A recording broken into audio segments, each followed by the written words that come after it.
Now I'm going to log into my church's city. If I ever forget my login or password, I can have the city resend them to my email address attached to my account. Since this is the first time I've entered the city, I'll need to agree to the terms of use before I can get going. Now I'm ready to fill out my account settings and build my public profile.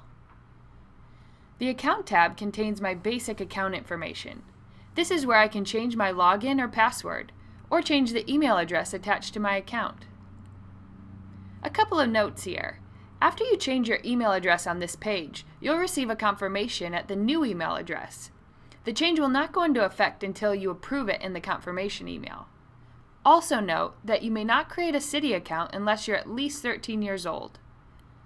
On the Profile tab, the first thing I want to do is choose a picture of myself that's easily recognizable. This will make it a lot easier for people to find me in a list of names. If I went by a name other than my legal first name, I could put it in the nickname field and it would change everywhere else on the city. For my phone number, I have some privacy options available. Membership on the city mirrors the members of my church. Grace Fellowship is made up of guests and members, and our city is set up to work the same way. Since Grace has an official membership, by choosing this option, I'm allowing only members to see my phone number.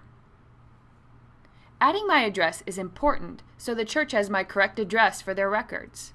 It also allows me to easily view a map of my neighborhood and find people or groups who live near me. I can add multiple addresses. I can also decide who can see each address. Public allows anyone on the city to see my address.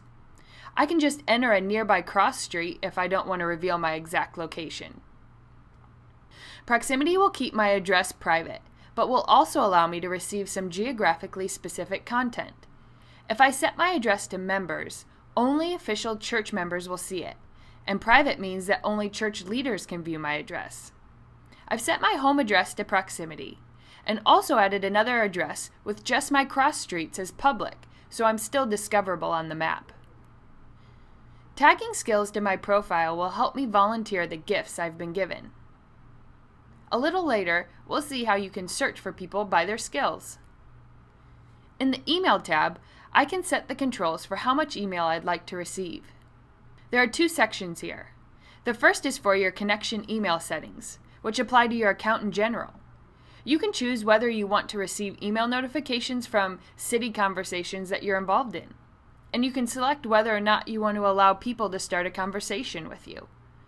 You can also choose not to receive emails when people reply to your city status updates. Finally, you can choose how you want to respond to friend requests. A bit lower on the screen, you'll see your group email settings section. All of the groups you belong to are listed here. You can customize your email notification settings for each group. We'll go into detail on these settings a little later. Now that I've configured my account settings, I can go out and view my public profile. This is the information other people in the city can see when they view my profile. One great way for me to find neighbors and groups meeting around where I live is to click on my address and view a map of my neighborhood. This same map will appear anytime I click on an address in the city, and I can even get driving directions to find my way.